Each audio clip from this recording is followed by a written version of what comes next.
It's NAIA Football with Dannelly and Donley.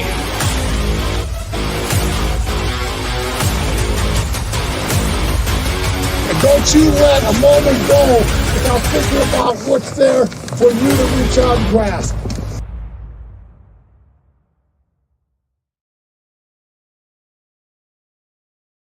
This is NAIA Football with Dannelly and Donley.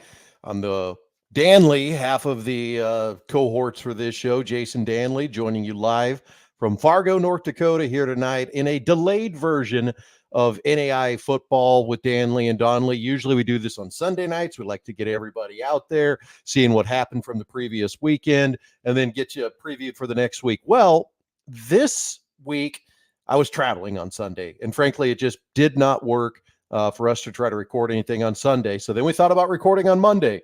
That didn't work out either because I was still traveling back. And then today being Halloween and everything, it didn't look like it was going to work. So we were going to do it tomorrow night, and then my plans changed.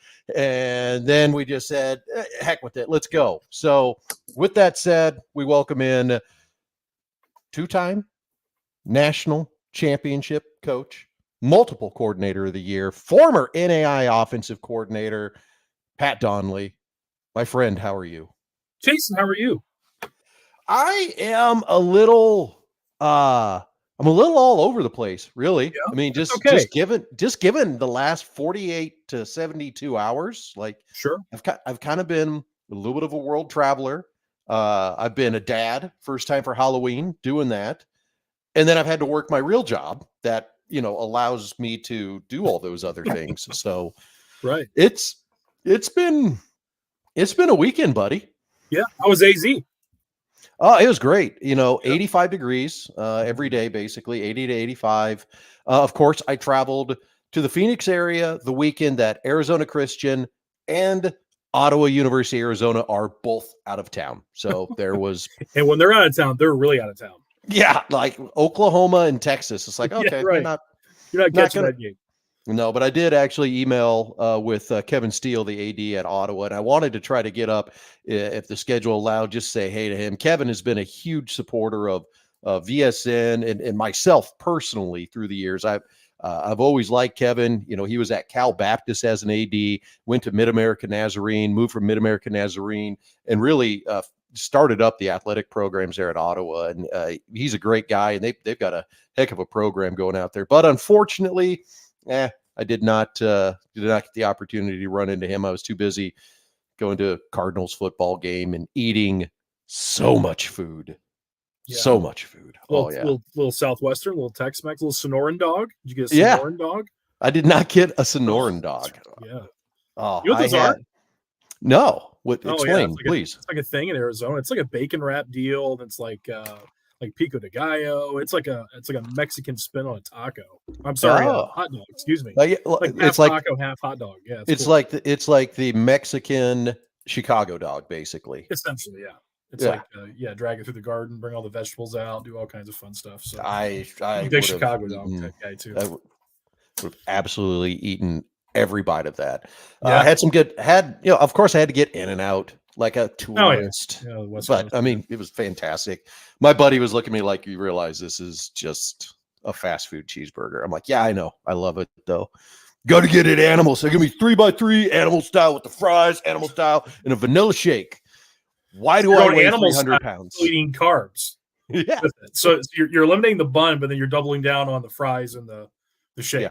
Oh, I got it. Yeah. No, I mean, it's big guy stuff. We justify something. Yeah. Balance. It's all about balance is what right? it is. Yeah. We got a glow to you. I see the glow. Yes. So I have all. Go ahead. No, I'm sorry. No, I was just going to say I've got all the lights off in the garage except for the two beaming on me is all. Well, you look good, man. Look, you got a little. You got some sun. You got a little refreshment. Being in the clean desert air, and you're ready to go, man. And the highlight, and this is like people are going to look at this like you're a football guy. What's wrong with you? You're going to find out I'm not much of a football guy in sense of it. That one of my highlights was I got to go to the Merkin Vineyards tasting room, which if you're a fan of hard rock, heavy metal. Tool's lead singer, Maynard Keenan, owns Caduceus Cellars and Merkin Vineyards, and he has a tasting room in old Scottsdale, and it's my favorite wine in the world. So I went there for lunch on Friday, had a bunch of wine, ate a matzo tomato soup and like a cornbread. It was awesome. It was just so sounds great. So yeah, big wine guy too, man. My favorite place in the world is to visit Napa. Big fan. So yeah, the wife and I both. That's one of our top places. So I'm jealous. I'm a bit of a Tool fan too. So it's kind of cool to go to that winery. Sounds awesome. Yeah, it was definitely a good time. I think we're here to talk about NAIA football today. Oh yeah.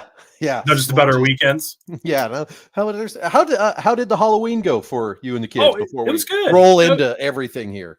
It was good. So the best thing ever, my neighborhood does trick-or-treating on Saturday. Oh. Because today in Fort Wayne, I'm in Fort Wayne, those that don't know, it had to be a high of like 36 degrees today and snow sideways. I was pumping gas today and literally getting pelted in the face with snow. So yeah, November 1st tomorrow, we were just getting hit with snow. Nothing stuck, but still just, the idea of October and snow just seems wrong. Of course, we'll get into that with some of the matchups we saw this weekend. Just something about snow in October just doesn't seem right to me, at least. And even in North Dakota, where I'm at, I have this mentality of, okay, I could see snow October 1st. There's a very good chance I'll see snow October 1st. And I can complain about it from October 1st to October 31st. And then by November 1st, all bets are off because you live in North Dakota. This is what you should expect. And we had some matchups this weekend that when I tuned in, I watched all of the Morningside Northwestern game. And we'll kind of get into that here as we start looking at, all the matchups from this week. Did you watch any of that, Pat? Because that was just an absolute blizzard, at least it looked like on camera. You just feel bad for the offenses. I mean, I think both teams are really, really good. I don't think we saw what Morningside can do with the quarterback change because of the conditions. Saw some positive things. I like what that young man can do. It's just what do you do when you can't change direction, when you don't get a good feel for the passing game and route running? It's one of those unfortunate things. And, Northwestern just made the bigger plays, I think, when they needed to. But yeah, it was just an odd game. It's one of those things you hope you see it again in the playoffs, that matchup. Maybe in late November, early December, when the weather's maybe better than it was last Saturday in October. But what a mess. Yeah, you could see it was snowing hard at the start of the game, and it just progressively got worse and worse. But, I don't think you have a really good indication of what the two teams are. I mean, they're both really good teams, obviously. But I don't think we have a full understanding of what they are. In the final 34-20, Northwestern kind of got the late score with a $1.56 left there, I think is what it was. I felt like that was a 27-20 game. Could have gone either way there towards the end. Northwestern just kind of is able to, execute a little bit more down the stretch and honestly get a little luck to go their way. I mean, when you're dealing with that much snow out there, it's a route where a DB stumbles a little bit and a guy gets open and then, shakes a guy and gets into the end zone. So 14-point victory. I consider it about a one-score game, which is about where I thought that game would be. And Morningside, of course, was number 3 last week when they played. This is the top 25 as of last week. I didn't get that all, updated with all the results this week. But the thing that kills me, and Pat, you can speak to this a little bit as a coach that maybe, got in a little bit talking about ratings. It kills me that we looked at that game and we said, Northwestern's the number 1 team in the country. Morningside's number 3. Northwestern should win that game. So we kind of had that idea going in. The result happened pretty much the way we thought it would. And then Morningside drops 2 spots in the poll. Now that's a little bit of a reward, obviously, to Indiana Wesleyan and Marion still being undefeated. But I've always just found that to be a little bit like, whatever. Number 3 team versus number 1 team. The result was exactly what we thought it would be. And then we punished the number 3 team for losing. What are your thoughts on that? Am I out of line? No, not at all. And of course, we have a matchup with Marion and Indiana Wesleyan this weekend. So there's going to be a team that drops a game here this weekend. So, Morningside's going to be in that 3-4 range when the season ends. I mean, that's where they're going to be. I think they're a very, very good football team.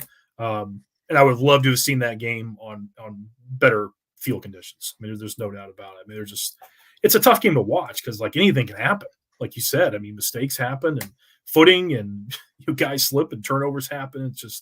It doesn't give you a really good indication, I think, when you have 2 teams of that caliber matching up of what they really are playing at that level. I mean, that's my assessment of it. So, Yeah, I would agree. I mean, if they could at least have gotten a game where, even if it was cold, just to have a fast track for the entire time, it would have given us a little bit better indication. But I don't think you can take that game and definitively say, yep, when they meet again in the playoffs, yeah, that's Northwestern's game to lose, because I think Morningside is right there every step of the way with them. no doubt. Couldn't agree more.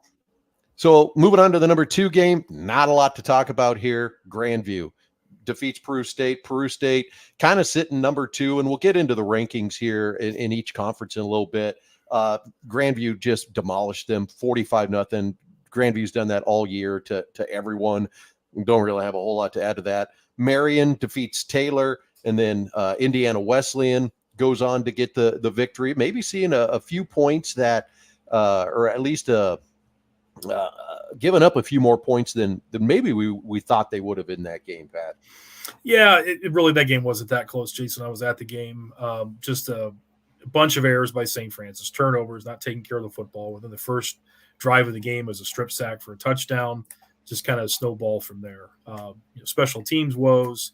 I thought Indiana Wesleyan played a pretty clean game. Those scores, the later in the game kind of happened to make that a little bit more, indicative of the score looks a little closer than it really was. It really wasn't at all. So I think Wesleyan's a really good team. I think Marion's a good team. I think it's going to be those classic matchups coming up here. We'll talk about that, I'm sure, here soon, of who makes the least amount of mistakes. I think they're both well coached, and it's going to be a great matchup here on Saturday. Yeah, and what we'll probably see in the NAI coaches ratings, obviously Northwestern's 1 right now, Grandview's 2. We've moved Indiana Wesleyan is 3 in the coaches poll, Marion 4, Morningside 5. What we'll probably see after this weekend, if Morningside gets the victory over Dort, which we're thinking they will, just based on previous experience here, that Morningside will then move up, and then the loser of the Marion Indiana Wesleyan game will probably move into that 5 spot or maybe 6 spot. So that's what's happening in the top 5. We move on to 6 through 10. A key game to talk about is that number 7 game with Lindsey Wilson in Georgetown. Quickly though, Kaiser with just a shellacking of Ave Maria, 54-7. They've got Weber International this week. I mean, you're going to be looking at a Kaiser team that's just going to be cruising right now, but is not getting challenged late in the season. They got challenged early in the non-conference games they were playing. Now, conference games, they're just blowing right through them. They still have got Florida Memorial, but I think Kaiser will take care of them. But onto that Lindsey Wilson Georgetown game, defensive battle, 10-0, Pat. I mean, that was, I guess I was thinking more points in that game, but the defenses were the ones that showed up to play. I don't know if there's a line on this game. Of course, you would know more than me. But I would guess the over-under would be in the vicinity of 50 points, I would assume, at minimum. I mean, that'd be a low what I was thinking. I would think it'd be higher than that. I mean, these are, air raid, passing attacks that, offense is a big part of, who those teams are, and being a defensive struggle. So, the Coach Oliver Bowl goes to Coach Oliver and his new program at Georgetown. Really kind of surprising score, and the end result. I heard Coach Oliver's interview right after the game, and he was just kind of even like flabbergasted a bit too. That's a shutout win, and only scoring 10 points on his side of it. So, really kind of a surprising score and a good win for Georgetown College. And again, that's one of those games. They've got a possibility they could see one another in the postseason too. We might see a completely different ball game, a 35-28 ball game, which is what we kind of expected from that game. But that's how it goes. Georgetown gets the win, so they kind of get control of the Mid-South Conference. We'll talk more about the conferences and the conference standings because that's important this year with the expansion of 20 teams in the NAIA postseason. College of Idaho gets by the skin of their teeth against Eastern Oregon with a 42-38 win. This time of the year, though, Pat, if you're a coach, 4-point win, 3-point win, doesn't matter who you're playing, survive in advance is the name of the game right now. And Carroll College kind of had the same thing, speaking of 2 frontier teams there that have really battled against one another with getting by Southern Oregon 21-13. Score was 21-13 in that ball game. Third quarter, no scoring in the fourth. So Carroll held on. College of Idaho also holds on to get the victories in the Frontier Conference there. Something we touched on last week, the parity of that league. there is example for you again. These two ball games; those are two really, really good teams that battled last week. College of Idaho and Carroll College, going in the next week, playing two more league conference opponents, tight football games, down to tooth and nail at the end, and winning tough football games. So you can see the depth of that league and how good those teams are. We mentioned that last week, and definitely example of that again this week. Moving on, 11 through 15, I should say. Bethel gets an easy victory over Faulkner. Evangel doesn't quite put up the points against McPherson that you would have thought, but there was weather issues in Kansas. And actually, I didn't look into that game probably close enough to understand that, but I do know the Friends Bethel game, which is in the same vicinity of Kansas and Missouri, they only ended up playing 3 quarters before they got delayed and essentially ended the game after 3 quarters. We could talk more about that game later, but Evangel gets the win there, 17-7. St. Xavier defeats St. Ambrose to keep trucking along. They'll play Olivet Nazarene in kind of a catch-em game this week. St. Xavier needs to be careful and not be looking ahead to Roosevelt late in the season. Texas Wesleyan gets a win over Texas College, and Benedictine defeats Baker. Your thoughts on this group of 5, Pat? I got a chance to watch the Benedictine Baker game. Kind of that matchup we highlighted last weekend or last week's show. Really, just a mess of errors from Baker. Opening 2 kickoffs, fumble and give it back to Benedictine. So short fields. Benedictine did a great job running the football. Really controlled the game, but turnovers capitalized seemed like on every mistake that Baker made. I think Baker's a pretty decent team, Jason, watching what they do. I think they've got some athletes, got a good quarterback that's kind of a dual threat guy. It was just one of those things, just a snowball effect of errors early in the game. It just seemed like Baker was just trying to tread water from essentially the first 2 possessions of the game.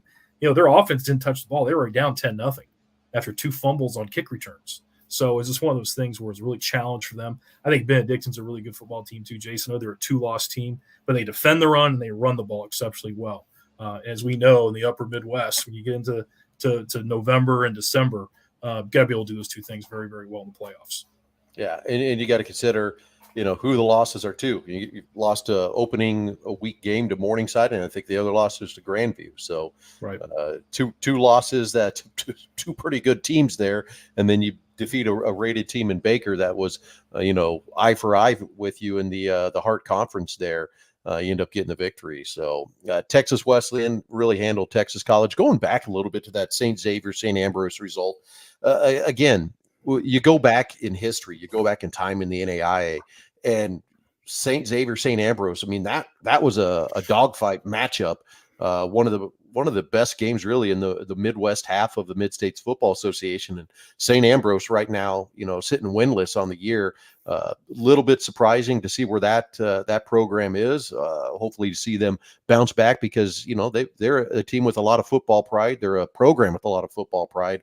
You'd like to see them be competitive in the Midwest there. Yeah, no question. Couldn't agree more. Had tremendous battles over the years, whether it's playoffs and the crossover games when I was at St. Francis playing those guys, and great coaching and all that. And like you said, that tradition has been there for a long time and hit a rough point here in the program's history. And I'm sure they're gonna get things back on track here before too long. And I told you talked about St. X. I've seen them play in person this year. Think very highly of them. I think they can make a lot of noise if they're able to get in and get that automatic bid in the West of the Mid-States Football Association. Think the world of them. Think they've got a ton of talent, well-coached team, and have always seemed to be there in the mix every single year. So I think this group of teams here, Jason, is going to be really, really interesting. I think you look at obviously those top 5 or 6. I think they're really pretty darn good. I think this next section can really make some noise and really put some pressure on some of those top teams. And what will be interesting is Bethel and Lindsey Wilson still have to play in the final week of the season. So you see Bethel in this group, and you kind of got Lindsey Wilson in that upper group. Those 2 teams still have to play one another. And depending on the result, the loser of that game might not be in the postseason. They could be just on the outside looking in of that at-large bid. Moving on to number 16 through 20, we saw St. Thomas handle Warner. Waldorf got blanked by Dickinson State. Montana Western blanks MSU Northern. Interesting statistic about that game. I think it was 92 or 62 total yards. Regardless of that, MSU Northern was like negative 34 yards rushing in that game. So Montana Western, granted, is a much better team right now than MSU Northern, and they're playing like it. Northern just couldn't get anything going in that game. Montana Tech bounces back after their loss last week that they had to Rocky Mountain, and then Reinhardt, gets the win over Union. So here's that kind of grouping of teams that is just like they could be in the postseason, or they might be on the outside looking in, just based on how the conference championships are going to play out. Going to be interesting for sure. Looking at the last 5 here in the top 25, Southwestern gets that win over Bethany. Ottawa, Arizona defeats Langston by a pretty good margin. That was one of those games where I had my eye on it, thinking just with the travel for Ottawa, having to go to the middle of Oklahoma, play that game. Langston's got a pretty good squad there. They've played well this year, but Ottawa just turning it up on them, getting 68 points on the board. Concordia, Blinken, Madonna 67-0, and Baker, of course, lost to Benedictine and Kansas Wesleyan, now controlling their half of the KCAC there with a resounding lead at the top. So in this graphics, we're going to go through this quick because we're going to get into the conferences and talk about those a little bit more. But as it stands right now, if the season were to end, this is how the conference champions would play out. You'd have Reinhardt College, Idaho, Northwestern, Grandview, Benedictine, Kansas Wesleyan, Evangel, Georgetown, Indiana Wesleyan, St. Xavier, Dickinson, Texas Wesleyan, and Kaiser all getting in as conference champions. Now, don't get mad, people, at me. This is just based on, if they haven't played yet, what team is rated higher. That's why I've got Indiana Wesleyan over Marion. I don't need Marion. I don't need the Carises coming after me. You don't want that at all. That's a little scary for me. Scary for most people. This is just projections. It's just projections. And then your at-larges over there. You've of course got Morningside, Marion. You've got Carroll. That you've got that Lindsay, Wilson, Bethel possibly for an at-large. You've got St. Thomas, and then I've got Bethel in there again. Just to kind of show like that's where those at-larges could shake out. And you got Montana Western there as well, and then all those teams sitting there, on the bubble. So this gives us a chance to kind of just jump in to what some of the conferences look like here.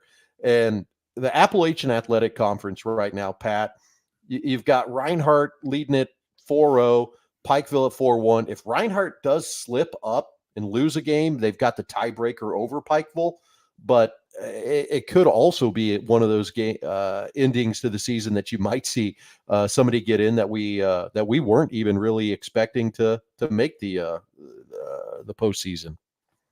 Reinhardt's had a huge win with Georgetown earlier in the season as well. So, I guess that's the other side of that. And that's, I guess, they're not in the same conference anymore, right? Because they're separate at Correct. This point. Yeah, that's changed in the last few years. So they're a good football team. They play Georgetown, and I think Georgetown's a really good team. And they won that game coming back after being down and won that game. So they've won some big ball games, and that program, talk about talent, speed, it's all there, and they are scary when you get to the playoff situation with those guys. Let's move on. Talk a little. So Reinhardt has got control of that conference.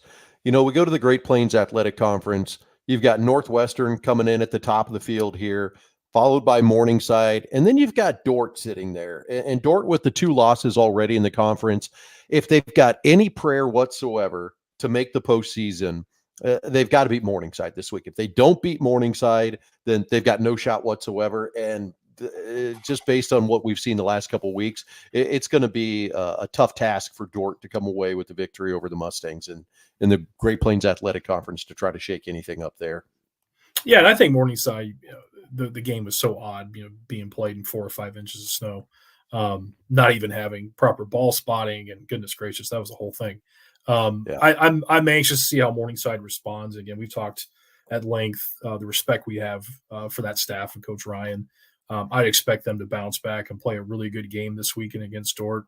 Get back to their winning ways, get back in the playoffs, and hopefully another crack at Northwestern. I would fully expect that. Let's move on to the Hart Conference North Division. We were just talking about this with Grandview. They've absolutely demolished everybody that they've played this year. They've already beat Peru State. They've already beat William Penn. So, they're sitting pretty good in their half. Grandview going to get the automatic out of this, and there's not going to be anybody else from this North Division make it in there. I have said, Pat, and this is always the kiss of death. Grandview is the team I'm looking at for the national title this year, based on how they've played and how ready I think they are after getting knocked off last year in the postseason. I think they're hungry. I think they're not that Northwestern and the Marians and Indiana Wesleyans of the world aren't hungry, but I think Grandview really has a big chip on their shoulder this year. And defenses travel, and they can play in any weather condition. And I think that's arguably the strongest defense in the NAIA right now, the way they're playing. It's going to be really interesting. And I would tend to agree with you. I think that's a team, just the history of the NAIA, when you see a team so close and kind of just fall a little bit short, that chip on their shoulder, that next year, they're going to take that next step typically. And again, a veteran group, strong defense, really haven't been tested a whole heck of a lot this year. And sometimes that can be a benefit and a curse at the same time. The benefit being team might be healthy. They're getting some young guys, some experience, building some depth in some of these games that are blowouts. It's going to be interesting to see when they start playing some really good, playoff competition here in 2 weeks of how they fare. Moving on to the South Division of the Hart, Benedictine takes control of that this week after knocking off Baker. You've got Mid-American Nazarene sitting there with the loss. So you kind of got Baker, Mid-American Nazarene, maybe with an opportunity to vie for an at-large if they win out and some funky things happen. But Benedictine right now being the one for sure that we could look at in this conference if obviously they win out and they take care of business. And well-coached team and a great program with the recent national with recent national runs, to make it to the championship, and a lot of history in that program. Like I mentioned earlier, physical team, run the ball well, defend the run really well. I mean, Baker had a difficult time anything in the run game against Benedictine this past weekend. Really impressed with their overall defensive approach, how stout they are versus the run. And again, like I mentioned, how physical they are on the other side of it, running the football. So it's going to be a team to look at in the playoffs as well, certainly. Going into the KCAC, this is one of those funky ones. Kansas Wesleyan, not exactly rated very high right now, but they are sitting undefeated in that half of the Bissell. They will take on Ottawa this week, and that is that's a big game in the KCAC, obviously, because if Kansas Wesleyan wins it, they take full control. If they lose, now you've got Ottawa with the tiebreaker in the conference and the opportunity to possibly steal a postseason bid. So the KCAC still with not a lot of certainty in this half of the KCAC, the Gene Bissell division. The Gene Bissell division, yeah, that's why they play the games. You got to settle on the field, and we have so many great matchups here these last 2 weeks to see how these conference races shake out. So it's going to be exciting. Not 100% sure on the history on this one, Pat, as I bring us up full screen here. So you've seen the movie Friday Night Lights. Obviously, you're a football coach, right? If you told me no, I was going to go, what's wrong with you? So there's a scene where Mike Winchell is getting recruited, and the team recruiting him is Kansas Wesleyan. If you look at the things, it's Kansas Wesleyan. And I believe the person being portrayed as the coach that's there was Gene Bissell. He was the coach, I believe, at Kansas Wesleyan at that time. I believe they're either all-time winningest coach or second all-time winningest coach. I can't remember if Dave Dallas surpassed him or not, but there's your history lesson that maybe you didn't know about, a random 3 seconds in a movie that, of course, I caught. Like, that's Kansas Wesleyan. You're an NEI guy, and you're a detail guy. I appreciate it. Pay attention to detail. See that hat logo. Oh, there's Coach Bissell. No, it's fantastic. Yeah. That's what I love about you, man. Your attention to detail. Great. Random, idiotic NAI facts, that part too. The Ted Kessinger division of the KCAC. We all know Dr. Ted. Evangel right now running away with this one. They've got the win over Friends. They've got the win over Bethel. They've got the win over Southwestern. So they're sitting pretty in this division right now to be the one to get the qualifying berth out of it. I don't see anybody else in the division, getting their Friends really laid it to Bethel this last weekend. And that was a game Did you look at the stats from that game, Pat? I did not actually. Sorry. So Friends is a rushing team, right? And Bethel also is a rushing team.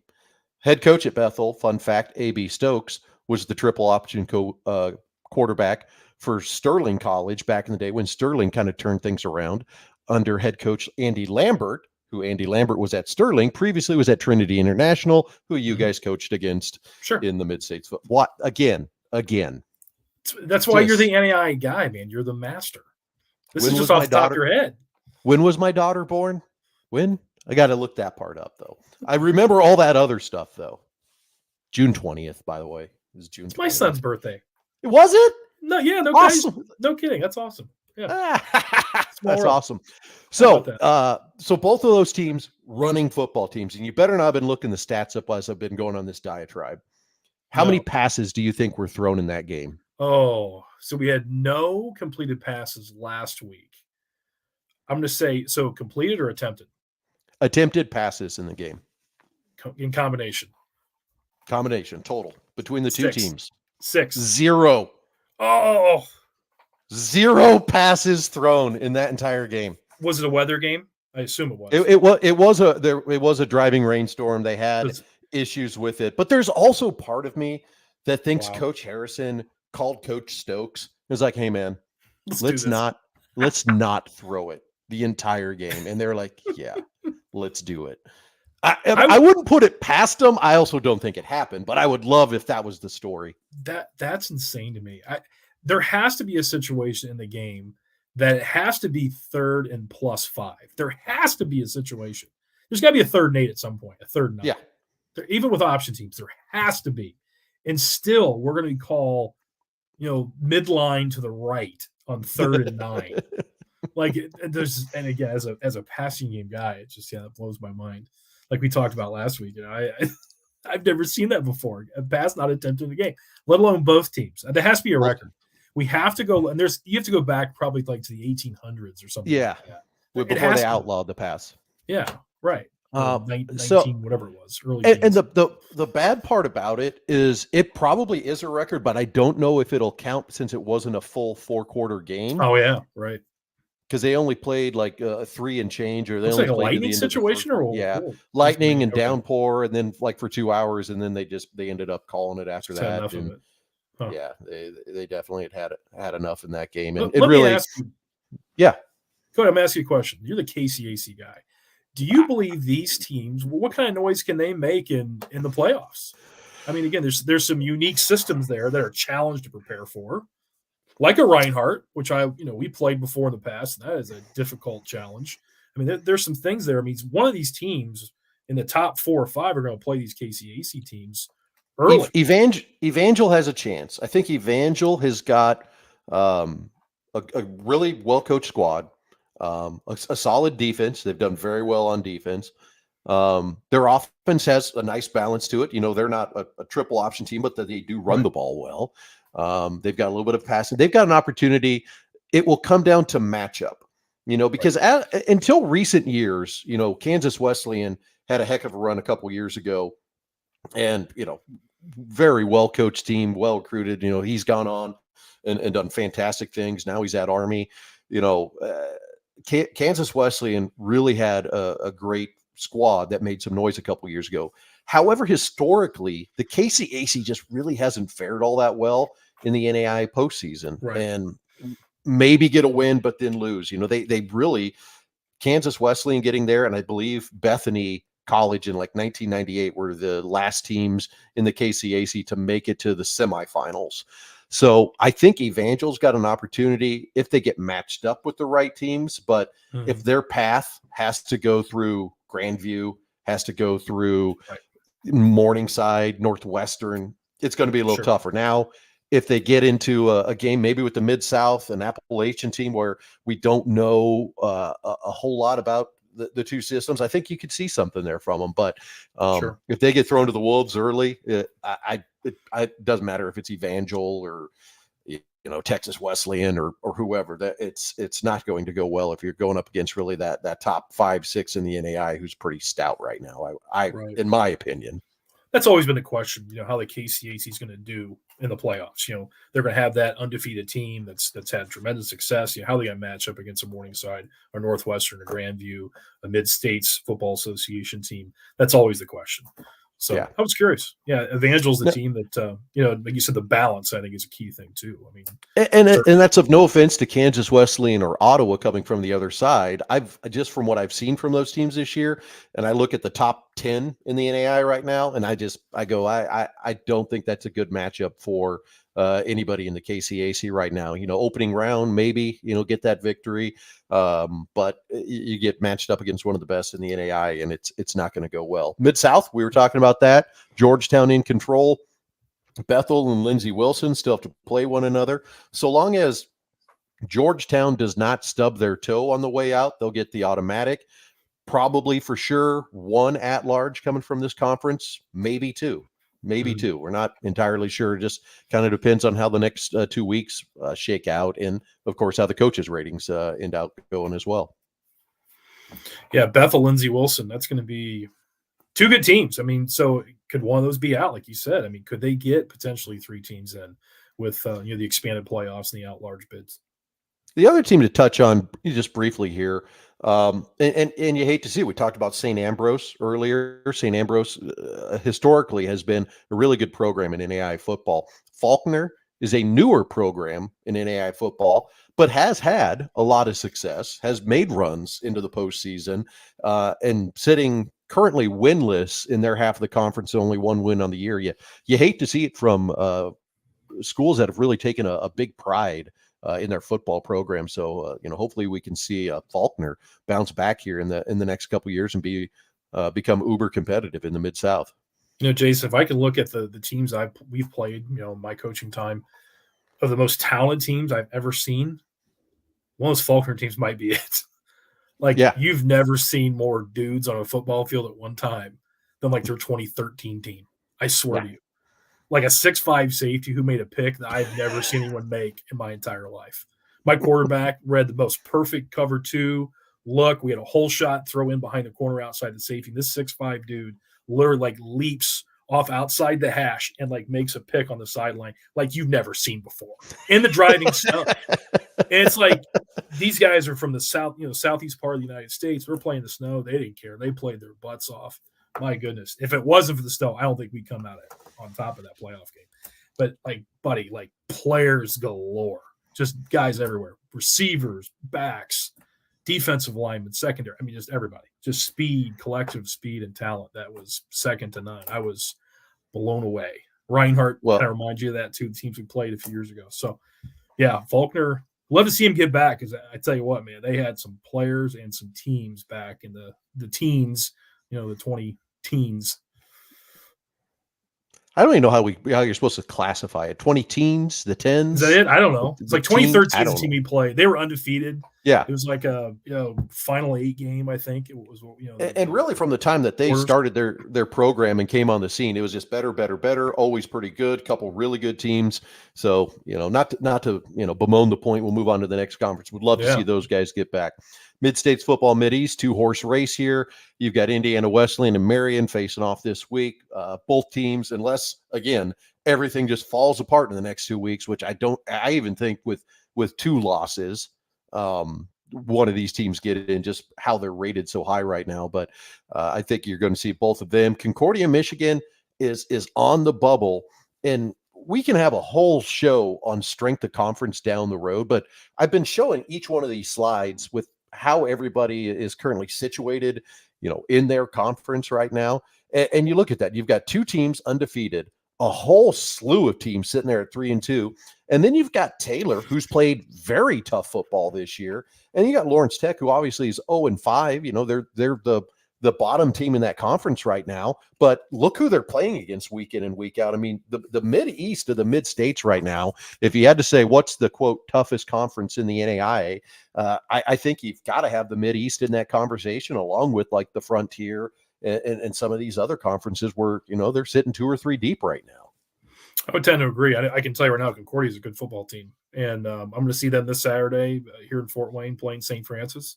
And I think if they went out, I mean, they have they have an argument to be an at-large. I mean, they've been a very, very strong, playoff caliber team the last handful of years, and they're very well coached and have good players. So I agree with you totally. If they went out, I think they have a strong claim to a playoff spot. But yeah, those top two are really good. It's going to be a really exciting game this weekend, and we'll see how it shakes out. But yes, both teams are definitely top 10, maybe even top 5 caliber team, even though somebody's going to lose a game, obviously. Yep, we'll be interested to see how things roll out Saturday between Indiana Wesleyan and Marion. Go to the Midwest side. So technically, because they have 4 wins, Roosevelt sitting at 4-0 is leading this division. St. Xavier obviously is the higher rated team. Those two teams will match up the final week of the season, but Xavier has got Olivet Nazarene, who is not a shabby team either there. And, they have improved this year. They've continued to improve, and they've got a chance to make a little noise here late in the season and potentially spoil St. Xavier's season this weekend. Yeah, I think the only 2 teams that have a chance, the Midwest, to get in are Roosevelt and St. Xavier. But yeah, Olivet is always a tough out. They play extremely hard. They're going to give everything they possibly have these last 2 weeks to make some noise and play spoiler for sure. Yeah, you definitely don't want to look too far ahead, because that St. Xavier Roosevelt matchup will be basically round 1 of the playoffs for both of those teams, because whoever wins that game is going to be making it into the postseason. Interesting scenario sitting in the Midwest right now. North Star Athletic Association, you've got Dickinson State kind of rolling through the conference right now. They've got Valley City State this week. Valley City's already got 1 loss earlier this season to Dickinson. They're playing each other twice. I think they actually lost that game like 31-13. So I see Dickinson getting a victory again this year, or this week, in that game. But Valley City does have the opportunity to play spoiler, and if they get that win, they could potentially vie for the North Star Athletic Association Conference Championship if Dickinson slips up in the last week of the year. But we'll talk more about that game here in a little bit. The Sooner, we're getting a little clearer picture. Texas Wesleyan looking like they're going to be the automatic so long as they win out. But you've got Louisiana Christian sitting right there, Ottawa, Arizona sitting right there with 1 loss. A loss by Texas Wesleyan will really muddy up the waters here, especially if they drop a game to Louisiana Christian. Yeah, I'm really anxious to see what Texas Wesleyan can do. I mean, is there a better recruiting base of any place in the country for NAIA football? And they're right there in the heart of it. So this is like those Florida teams that started football, Texas Wesleyan, that same idea, in the backyard of the most premier football in the country. So it's going to be really exciting to see, how they fare once they start seeing some competition outside their league. And competing at the playoff level against those playoff level teams. So it's going to be exciting. Yeah, Texas Wesleyan has been fairly quiet. They lost a non-conference game to St. Thomas of Florida, but other than that, they've done everything they're supposed to do. They've won every game in their conference, and they've got a couple tough ones still in front of them, but still an opportunity to come away, as the Sooner Athletic Conference champion. The Sun Conference being led by Kaiser there, St. Thomas right behind them. Both those teams possibly in the playoffs. St. Thomas is kind of sitting on the bubble. They've got to win out for sure. Florida Memorial will still play Kaiser this year, but just based on how St. Thomas handled Florida Memorial, I see the same thing happening between the Seahawks and the Lions in that one. Is there a more talented team in the country than Kaiser, do you think? I don't know. I mean, just from a pure athlete standpoint of what Faulkner used to be, I mean, that type of team, watch them play a year ago. Man, oh man, they got some players. Well, and they've been tested too. We talk about that with some of these teams where they don't really get a test, and they got tested early. And I think if you as a coach, and any coach will tell you, you'd rather take those losses week 1, week 2, week 3, so you got a chance to learn from them, so you got a chance to get ultimately better from them. And that's what happened with the Seahawks. They lost early in the season, to non-conference games, higher division opponents. But they've taken care of business at the NAIA. So the old iron sharpens iron trick, that's what you definitely see happen with the Seahawks there. And it really, I think it also happens with St. Thomas, how they've played this year.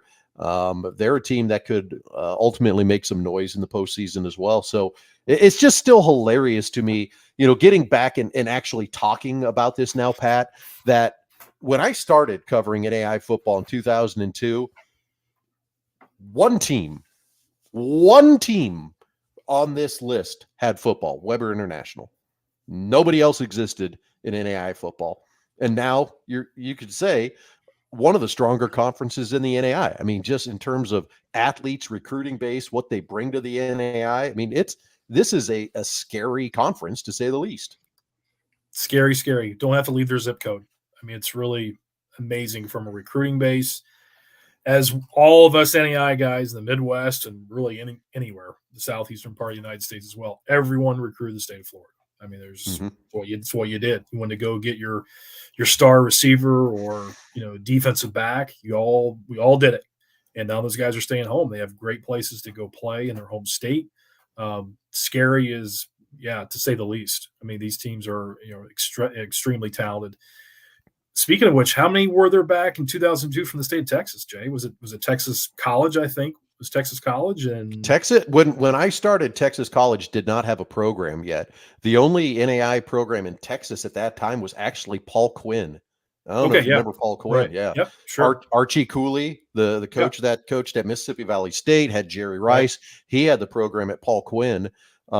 Texas College had just when I started, they had not begun their program, but then about the mid 2000s they did. I think 04 or 05 was the first year that they had football, but that was it for NAI football in the state of Texas at that time. And now you've got Texas Wesleyan, Texas College, Wayland Baptist. You've got more and more of these teams popping up in essentially recruiting hotbeds. And like you said, a lot of NAI coaches, it was, hey, we're going to take that inner term, we're going to take that January break that we get, and we're going to go recruit Florida. We're going to go recruit Texas. We're going to get kids that are going to want to come up and play in the Illinois, the Indianas, the North Dakotas, the Nebraskas.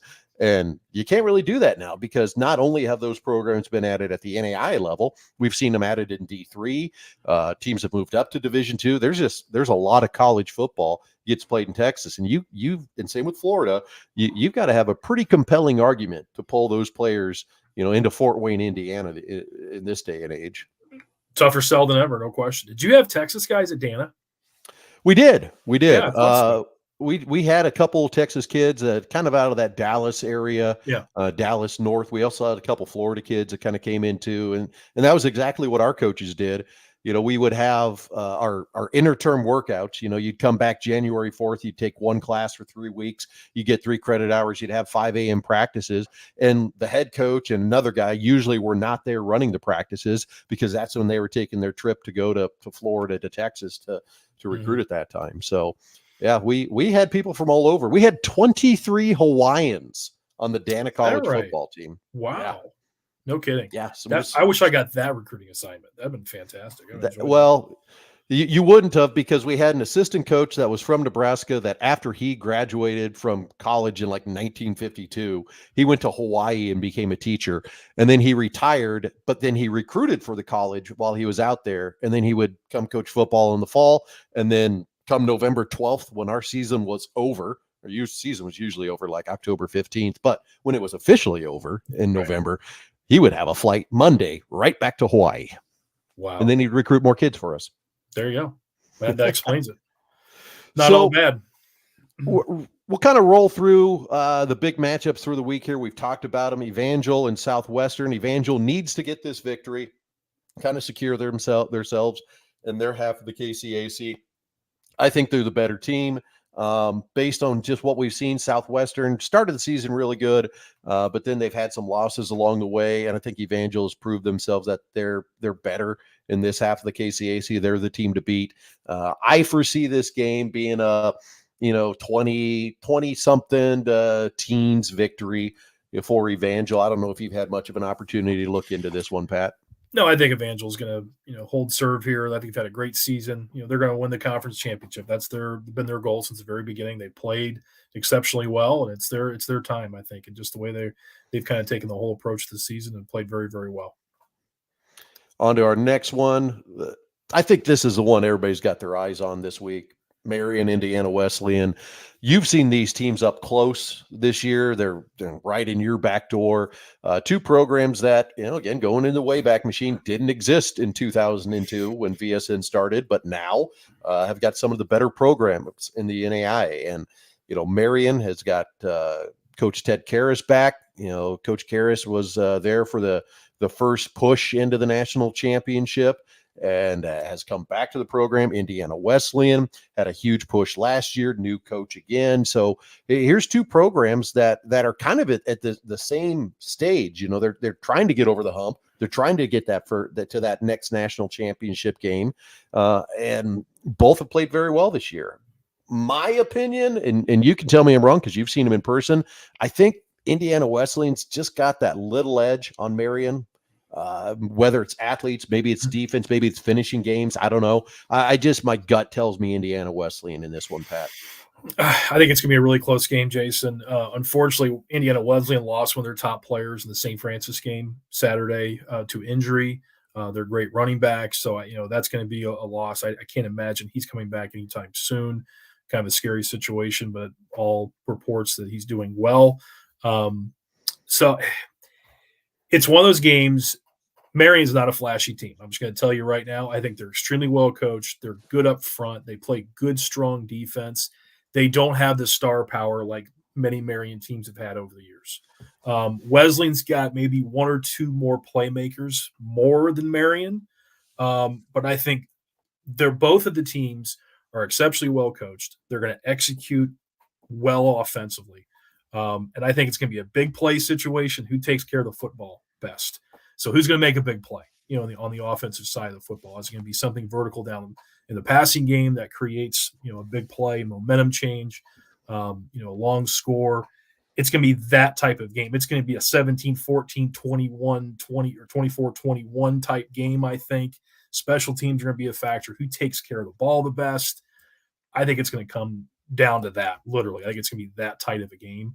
I think they're both very, very good opponents or very good football programs, and I believe they're both top 5 teams, without question in my mind, what I've seen thus far this season.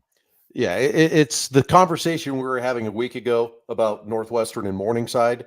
Just take that conversation and have it this week again about Marion and Indiana Wesleyan. Here's two top programs. Somebody's got to lose. You've got to, make a pick on who it's going to be. So you do, and however it works out. But I just hope the coaches, unless it's a blowout, unless it's something that we just don't see happening, I hope if the coaches see this as a 2010, 17-13, 24-17, 24-14 game, whatever the score may be, that they don't punish the loser so much that it affects the polls in such a way that somebody gets an advantage in the postseason. Because in my opinion, the 5 teams that we have in the top 5 right now truly are the best 5 in the NAI. And then, after that, there's some questions, 6 through 10. They're still very solid in the NAI, 6 through 10. But, if somebody's picking who's winning the national championship, they're picking somebody that's rated 1 through 5 right now in the coaches poll. And I just hope they don't punish the loser of this game too much.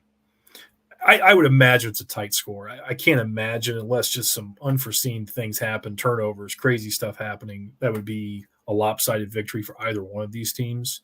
Folks, watch the football game. You want to see one of the best facilities in the NAI. Indiana Wesleyan has an incredible facility. Take a peek. It's incredible. And it's going to be a great football game. Again, well-coached teams, great environment. I haven't checked the weather for this weekend, but it's going to be a heck of a ball game. And again, I'm happy for Coach Karras being back to the program that he started. Just a great person, great guy. Big fan of his, and and then the Wesleyan guys, new staff. They've done exceptionally well, being undefeated at this point with a new staff, which is very, very difficult in Mid-States Football Association East. And this is why we play the game. So opportunities like this to see who is the best to win the conference, and arguably the best conference in NAIA football. So it's gonna be a heck of a game. Going to be exciting. Indiana Wesleyan, their games are actually broadcast on ESPN3. At least they have been the majority of this year when I've checked them out. I did check out last week's broadcast, but they're on ESPN3. So if you have ESPN Plus, like I do, you can watch this game, on the big screen on the app. And I actually had this game on. I think they were playing Madonna a couple weeks ago. I was watching the first part of that game just to kind of check them out a little bit. And I had family, walking into the house, and they're like, "Oh, what game's this?" I'm like, "It's Indiana Wesleyan Madonna." I'm like, "Oh, so what are they?" Because they're looking at the facility and they're going, "Well, that doesn't look like an NAIA game." It's like, no, that's an NAIA game. Like, that's an absolutely beautiful setup they've got there. It's first class, and it's a lot like the next team that we brought up here, Carroll College facility. When you see that, you don't go, "Oh yeah, NAIA school, they're all like that." No, tremendous facility at Indiana Wesleyan and at Carroll, leading us into the Montana Western Carroll game. Yep. Carroll, once again, I think they played tremendous football all season. Western had a great win last week, if I'm not mistaken. Jay, remind me here. I think they did.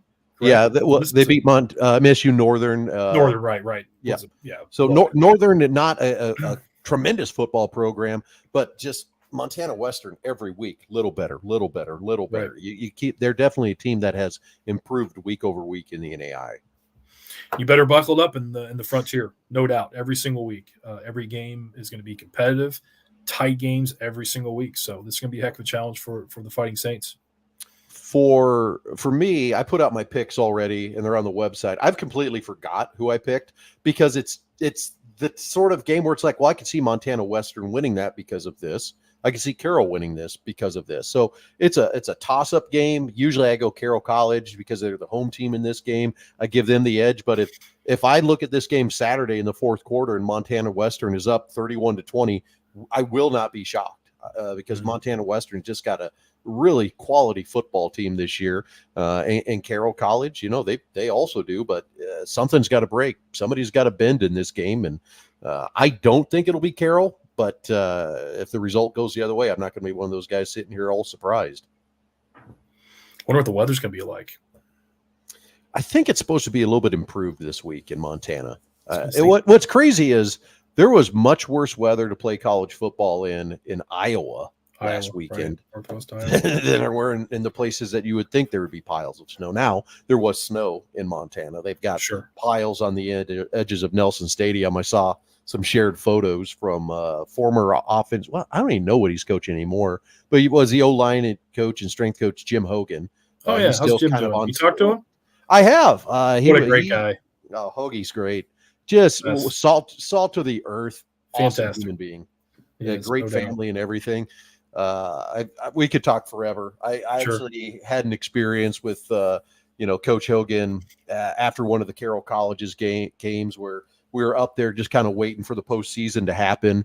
And I believe we're at Bruce Parker's house, the athletic director for Carroll College. And Hoagie just sat down and talked to me and just about everything in Nebraska, just asking me questions, just an absolute salt of the earth guy. Just love Hoagie. Great guy. Absolutely. Right there with you.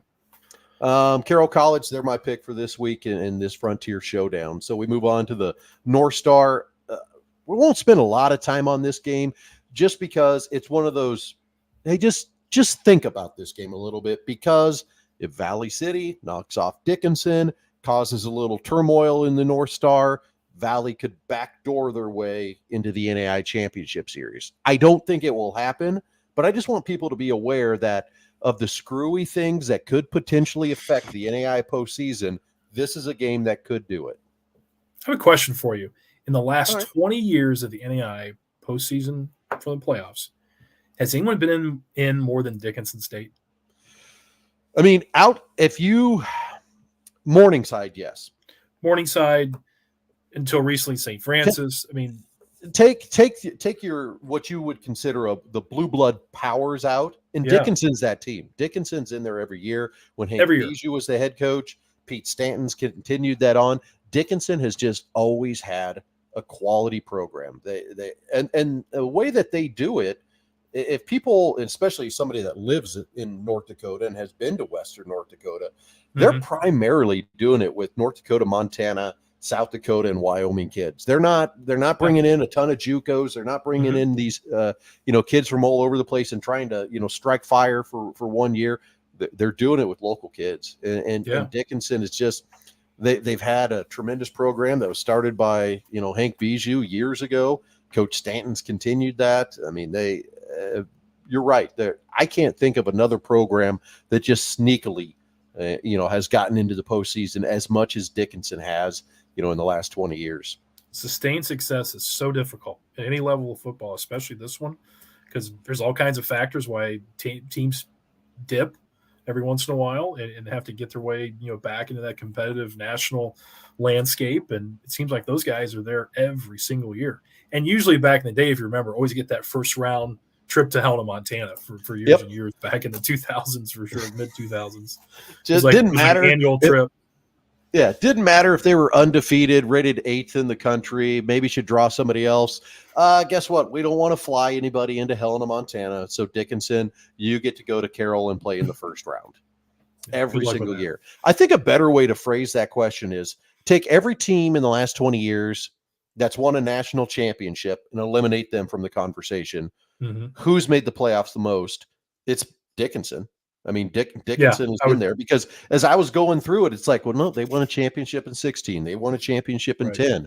Mm-hmm. There's not a lot of teams that have been in the postseason as much as them and had the sustained success. They don't go 3-7 and 2-8 and then come back and get a 9-1. They're a bad year. They're 6-4. They're 7-3. They're right there knocking on the door.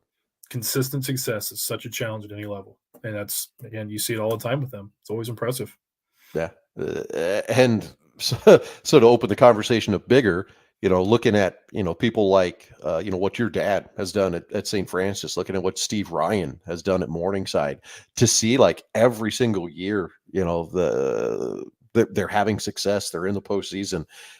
It's absolutely crazy, and it's not appreciated enough. And here locally, this has happened with NDSU. NDSU's lost a couple games this year, and the sky is falling in. And people weren't going to games as much the last couple of years because, ho hum, we're going to go undefeated in the postseason. Mm-hmm. Do not, as a guy that grew up in Nebraska, do not take success for granted. Because you will spend 20 years crying yourself to sleep on Saturday nights going, I thought Scott Frost was supposed to be the savior. And here we are. Is that like the most disappointing thing in the history of college football, Scott Frost? I mean, I'm a Scott Frost guy. I think he's, first of all, one of the nicest guys in the world. I got a chance to meet him a few years ago, right before he took the Nebraska job, and thinking, he's come home. It's like the anointed one. That's still just mind-boggling. I had a real serious conversation with somebody. I was serious. I looked him in the eye. I'm looking the camera in the eye. I looked him right in the eye and I said, you know what? If Scott Frost can't get it done, no one will. I hope somebody can. Hope that guy's name is Matt Rule. Because tell you what, it didn't go well in the Frost years there. Yeah. Wow. Sorry to bring that up. Yeah, that's that one blew my mind for sure. Absolutely. Oh yes, NAIA football. That's why we're here. Back to that one. Yeah. We'll jump back into that a little bit. So those are the biggest matchups for the week. Those are the things that are happening out there. This kind of gives us the opportunity to have the free talk. So everybody that wanted the NAIA content, everybody that wanted to hear everything about NAIA, we did it. We got an hour in basically on NAIA football. If you take away like our 5 minutes at our pleasantries at the beginning. So I'm kind of open the floor up here until, for a few more minutes here, Pat, probably before we have to, go to bed and go to our real jobs tomorrow. But what thoughts, questions, ideas, ponderings have you had about NAIA football here, in the last couple of weeks that we haven't talked about, or something you want to throw out there? Are we going to get a new champion this year? It seems like the GPAC teams have they've controlled things the last handful of years. Is it a year where a team from Indiana, the two teams that are playing this weekend make a push and most likely going to have to travel to Iowa at some point if it gets down to that point? You look at those matchups, they're thinking, okay, these top 5 teams, top 6 teams, at some point are going to have to travel, a distance to play. And that's always a challenge too. Having some experience in this, the matchups like you talked about earlier, and also the travel is a big deal playing these postseason games. What's it going to take for the GPAC teams to be defeated this year at that level? So to answer your first question, do we see somebody else? I feel really strong on Grandview. You can't count out a former champion in Northwestern. You can't count them out. I'll find out more after Indiana Wesleyan, Marion this week, who to consider there. And those are kind of where my thoughts are. Mhm. But going back to something you said there, Pat, and I think it's really important. I don't think back in the day and even today, teams are scared to go play Carroll College or College of Idaho, or if you're from the Midwest, having to go to Kaiser and play. Mhm. What scares you as a coach are all of the other factors that go with that. Oh. You get out of a routine. You've got to travel. You got to fly. You're going to be on a bus. Those are the things. Like, there's not one coach that I think looked at Carroll College on film and went, boys, we don't stand a chance. Why do we want to? Everybody thought we can go in there and do something, but all the other things that you had to do to get to Helena, Montana. And it's the same way now. If you're an Evangel, if you're a Dort, if Dort were to make it in this year, or a St. Xavier, and now in the first or second round you draw a Kaiser and you've got to go to Florida. Yeah, that's great. We're probably going to have pretty good weather, but all of the things that go into having to make that travel and get out of your schedule, those are the things that I think affect the game more than anything when it comes to the postseason. And people have to realize, Division I schools, especially think about the Big Ten now, and heck, it's going to be from Washington to Piscataway, New Jersey now. So it's more than, 2/3 of the country, more than that. It's the entire country, coast to coast at this point. They have a full staff that does those things. Well, guess who does it at the NAIA level? It's your football staff.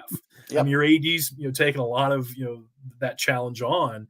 When you get those pairings on Sunday, now you got to figure out how you're going to get your travel party of 90 people. You're talking trainers, coaches, your support staff, and your players to travel thousands of miles, whether it be a charter flight, commercial flight, buses. It is a challenge like no other. And I've been on both sides of it, where you're taking the trip and you're also hosting a team from distance. And I can tell you, when you're hosting, it's life's a heck of a lot easier. I can tell you that much. So it's a challenge. 100%. I don't know if anybody has ever. So a couple of years ago, I got pretty involved with a couple teams just to kind of see the behind the scenes. And one was when Willie Sanchez was the athletic director at Sioux Falls. Bruce Parker Bruce was the AD at Carroll College, because they were having to have teams charter in or charter people to them, or they were having to charter. And just to see, everything that had to go into that. We were on, so I believe Carroll College found the charter, Sioux Falls booked the charter to go out there, and I flew on it to go to the game. And it was one of those Casino Air planes that, okay, we've got like a window, we can pick you up and then drop you off, and then after the game we'll be there to pick you up at this time. Yeah, I know your game is done at 4:00 in the afternoon, but your charter is not going to be back till 9 or 10 o'clock at night to take you all the way back home. So it's not like these planes are just sitting there on reserve when we do have to charter these flights. There's a whole thing that goes into it. And I think there's some teams that have even said, all the hassle that goes into it, I think we'd rather be on a bus. We'd rather bus out a day early, get a night in a hotel, be able to get in, get some practice, do all those things that go with it. That is also a factor. If you can take the charter out of it too, because sometimes traveling by bus, depending on where you are in November, it's not great in North Dakota. But if you're in Missouri, Kentucky, Kansas, you can avoid some of those treacherous weather conditions depending on where you're going. I've been on both sides, taking the charter. We've taken 2-day bus trips. None of it's easy. I can tell you that. None of it's easy. It's all distraction. And those that handle those distractions and have a mature group and have a coaching staff with some experience, that's a huge part of it. Knowing what you're getting yourself into and how to prepare your players is everything. I mean, it really is. And so many challenges. Those matchups, like you talk about, are huge. Just how things shake out, how those seeds match up, and where you have to travel and who's hosting has a huge, huge part of what happens in the playoffs at the NAIA level. What was the worst trip you had to do? Postseason, regular season, whether it was distance or bus or just like, all of a sudden your Chevy Chase in the movie Vacation, just the trip from hell. Like what was the one that in your mind now you're like, oh God, that one trip. I'll say this. Okay. I have a lot. We can, again, probably off-season stories. The craziest one we ever did, my dad booked Texas College to open the season in August. This is I like the remember. last week of August. Now, we're Midwesterners. I mean, 85 degrees is hot to me. I mean, look at my face, for goodness sakes. I mean, I'm not a warm weather guy. We take a day trip, Jason. Now, we chartered. We had the whole summer to plan for it, fundraise, the whole 9 yards, and those things aren't cheap. I mean, you can imagine. We get a charge out of Fort Wayne. Luckily, we're in a small city here, so we could take the charter right out of the private jetway, essentially in the back of the Fort Wayne International Airport, and we fly to Tyler, Texas. And it's charter deal, direct day trip. We literally took off, I think, at like 6 in the morning. Oh, we kick wow. off at 1 Central, and I'm back before it's dark. Oh, Crazy. my God. One day. We did one day trip. I remember you guys played them, but I didn't realize that was a day trip that you guys did to do that game. Holy cow. When Kevin Donley makes a decision he's going to do something a certain way, we're like, yes, sir, we're going to get it done for you. Yep, we're all on board. We're all going to pull the rope. And that's what happened. He said, well, I'm not going to pay for a hotel. I'm not going to pay for extra meals. We're going to fly down, kick some butt and come home. That's what we did. So we were on board. And we even got a Texas barbecue meal post-game, Jay, in a restaurant. We had all those people, because part of the fundraiser was, selling tickets to parents, alumni, the whole 9 yards. So that was part of it. So we had to give them a nice dinner at a Texas barbecue place there in Tyler and then fly home. So crazy one day down and back, Fort Wayne, Tyler, Texas, play a game, Texas barbecue, home before dark. They were playing at the junior college stadium at that time. I think it was at it's Earl Campbell Stadium. Yeah. Yep. Is that the junior Earl college? Campbell's. Yeah. I think so. It's like, I think Tyler Junior College plays there, if I remember right. And I'm not kidding you, 110 on the field. Oh, I would doubt it. Shoes were melting. I'm not joking. I mean, and I was in the box, still sweating, but yeah, at least I was out of the sun, my pale skin. That was a bad one. 2-day trip to North Dakota, the great state of North Dakota, and I love North Dakota, but from Fort Wayne to Jamestown, North Dakota, 2-day trip. When you stay in the Twin Cities and you still have 8 hours the next day, that's a long trip. Yep. Yeah. And you go from seeing things to then you start going out of the Twin Cities, like, oh, the towns are getting further apart, but there's some countryside. And then you start rolling into Fargo and you're like, okay, that's Fargo. And then you go west of Fargo and you understand why everybody lives in Fargo. Yeah. I love the plains. I think they're beautiful. I enjoy all parts of the United States and seeing all parts. And I've been fortunate to see quite a bit. So through coaching at the NAIA, I could see quite a few places. So fun trip. That was the last time I saw you in person, was that game. I think it was, because a lot of your family traveled up. I think your sister was in Minneapolis at the time working. And I think she made the trip to the game. So got to see lived there. Her. You obviously saw your dad. He was coaching. He was busy, but I talked to him a little bit. We did the Pizza Ranch. We met up in Fargo, the Pizza Ranch. That was the whole thing. Yep. Yeah, it was 2017. It was the last time I seen you in person, which is crazy. We got to get together again sometime soon. So I've gotten fatter, if you're wondering. Well, yeah, who are you talking to? A lot of similarities, Dannelly and Donley, all over the years. Yeah, bunch of round, blonde, white faces. I think if you grew the beard out, you might have a little more like non-gray color than what I'm dealing with right now. I got trimmed today. I got a haircut today. So yeah, there's still some white there, buddy. Turned 43 this month, November. Yeah, it's November 1st almost. Yeah, coming up quick. Buddy. Well, how was Halloween with little? So we were a raccoon. We also bought We also bought a raccoon outfit for the dog, the little trash panda. Like you should. We just love the term trash panda, so that's why we did it. So we dressed up. We went to an aunt and uncle and a cousin's here in Fargo and showed her off a little bit. She did not get too fussy. Came home, fed her, and that's when I texted you and I said, hey man, I think it's going to be easier to do this tonight. So that's why we're randomly doing this show on a Tuesday. We'll resume Sundays. At least I'm assuming that'll probably still work in your schedule. Absolutely. By the way, everyone, the major portion of this podcast is over. Pat and I are just talking. We're just planning our week. So we'll end this once it gets there, but that's the idea. So we'll do it again Sunday night, kind of our normal time. I think as long as when I go back and I watch this stream, it went well, we'll probably just try to go live again on Sunday night instead of let the cat out of the bag. First two shows that we did, we recorded, then uploaded.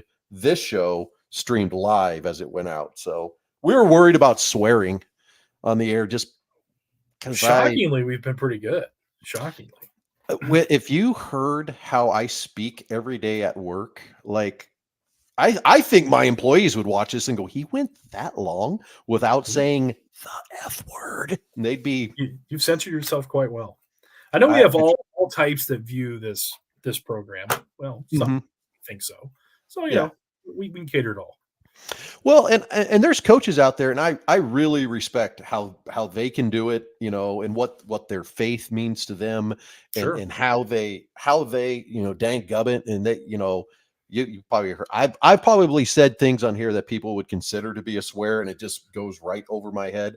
So we try to cater to that, where I think, like, if that coach wants to watch this in his office, he's not going to offend anybody around him, but it's going to slip out occasionally, people. But 95% of the schools in NAI are faith-based. So we totally get it, for sure. Yeah, we gotta be nice. We gotta be presentable. I can't, we can do that. We can censor ourselves. I can't drop an F-bomb every 7 seconds. So that's probably now you got a little one running around the house too. So you got to be extra careful. And I got a 10 and 8-year-old. So if they are sponges. Yeah. They hear you say something. They're like, that sounds cool. I'm going to say that now. Well, my son's a hockey player, so it's pretty standard for him. That whole crew. Shorzy, buddy. Yeah, Shorzy. What do you think there, bud? Huh? We can't repeat any of that. Can't repeat any of that. Trying to censor, but no one's even know. Does anyone have any clue what we're talking about? I guarantee on the NAI podcast, the football podcast, they hear Shorzy. What are they talking about? Shorzy. What's Shorzy? So anybody that is watching that doesn't know, and you have Hulu, if you like sports, you need to watch Shorzy. Like, to me, like, I watch it as a guy that's become a fan of hockey, and just has slowly gotten into it, but also being a football guy, like it just ties so well into both sports, and just the chirps back and forth, and the storyline, and the funny things. And we should do sticks. Humor. We should do sticks. Just drumsticks. Just eating drumsticks. Just eat drumsticks at the end of the podcast until we see nobody is watching. Sticks are amazing. They're amazing. Settle down. Down. So we're former athletes, and coach, and I the locker room setting. There's nothing better than being with the boys, and that's the cool thing about that show. And, I've been a hockey guy my whole life. I love it. So and I'm a hockey dad. So it kind of goes. I enjoyed it. I got through everything on my flight back to Fargo on Monday afternoon, Monday night. So I got through the whole second season. Now I got to watch it over again so I can start memorizing some of the chirps and the lines from it. But yeah, your preview that you told me privately, you were accurate in that, Pat. Yep. We don't need to share. We won't get into that. No, it's pretty good. Yep. We'll probably rewatch it as well. Like you said, it's like middle-aged guys. We have to pick up the one-liners and know all the things to repeat to your friends. And, it's the whole thing. And I got a bunch of hockey dads, so we all share the stories of the shows, and that's kind of what we do. So I got a younger salesman that works for me, and he's a hockey guy, hockey fan. And after I'd watched Shorzy, he said something, and I started busting out like, a bunch of Shorzy quotes, and he's just looking at me like, do you watch Shorzy? I'm like, yeah, I do. I'm unoriginal. Yeah, bud. Hey, bud. Yeah. Oh, it's fantastic. I think we had it. What's the best Halloween movie? Really quick, go. Without even thinking. What's the best one? What's your favorite? What's your favorite? I actually have to think, because I'm not a big scary movie guy. I'm not either. But I have one that's classic. I have one classic. One that's the scariest and probably the best one, but I can never watch it ever again. Is Exorcist. So can't The Exorcist. Okay. I can't watch it ever again. Scary as the heck. One that when it came out, and I don't think I've seen it since, that when I think of like a scary movie that just creeped me out and just gave me the will, was The Ring. The first Ring that came out kind of got me. Like the jump scare stuff is never really, like the Nightmare on Elm Street stuff and the gore, and I'm like, whatever. Yeah, that's not scary. Anything in reality, if something can really happen, that's scary to me. Yeah, I think The Exorcist is kind of like flirting with that to me, at least. I don't know. I would give you that with The Exorcist for fun. I'm a Halloween guy. The original. just because it's classic. It's hokey and silly. And there's nothing better. If you pay attention to the first one, you can see palm. It's supposed to take place in like central Illinois, and there's palm trees in the back. It's fantastic. It's shot in California. It's so great. There's so many Camp Crystal mistakes and Lake or goofs whatever on it's there. supposed to be. Yeah. Well, that's Friday the 13th. This is Halloween. Oh, yes, that's and you right. See, like, That's it's, right. It's filmed in like Pasadena, California, which is hilarious. You see the palm trees in the back, so it looks very much like central Illinois. Yeah, fine. there's not funny. There's Halloween. There just really wasn't. I've never been a scary movie guy. You know, honestly, I love scary movie. You know, those. Sure. You know what? Oh, Pat, you're the same age as me. You know what scary movie I loved in college? I Know What You Did Last Summer. Oh yeah, sure. Jennifer Love Hewitt at her prime. Like, if you want to talk about who Jason was in love with for a female actress in 1998, like Jennifer Love Hewitt, circuit 1998, like that was a fantastic movie for me. She was not bad. Not bad if you like girls. Yep. Yeah. She's a good one. Yep. Yeah, she absolutely was great. I'm with you. I think have we done this enough now? I don't know. There's people still watching. You're kidding me. Like I can see like there's people. Are these like I want to know these NAIA football coaches still at the office and they're watching film. They're watching and listening to us two idiots talking about this. I don't know. Who's listening at this point? It's not my mom. I can tell you that much. Yeah, it's definitely not. It's definitely not my wife. She's put the daughter down. They've been out for approximately 45 minutes. Could be my dad. He could be sitting in the chair and he probably wants me to shut up so he can watch the weather because that's on TV probably right now. So I can tell you for sure, my dad's been in bed for about 4 hours. Yeah, because he's getting up at 4 a.m. getting the office. Ooh, so yeah, that's the old man's routine at this point. So I will be honest. I am an hour past my bedtime. Are you really? Yeah. I go to bed at 9, but I'm up every day 4:30, 5 o'clock. So I'm farmer time. I'm the opposite, buddy. I'm gonna put some work in tonight and get the kids up at about 6:30. There you go. It's awesome. All right. We should wrap this up. We've exhausted done it. Enough. We've barely talked about the NAI in the last 15 minutes of this show. But I think that this, for anybody that is watching, this is what we want the show to be. Because I enjoy talking to Pat.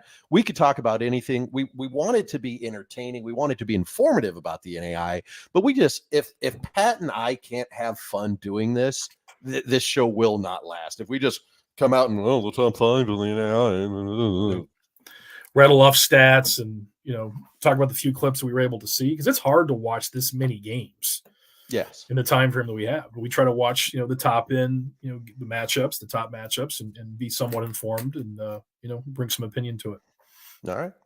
Well, man, I'm going to hit the old in-stream button. Everybody will be back Sunday. I'll put a thing out there as to when it's going to be. But I'm pretty sure it'll be when we were doing it, 7:00 Eastern, 6 Central-ish. So we'll probably be live again Sunday night, more prepared. I'll be honest, wasn't really prepared this week because of all my travel and everything. Thankfully, I got a chance to watch some games, but we're getting into the postseason, so we'll have a lot more to talk about come Sunday night.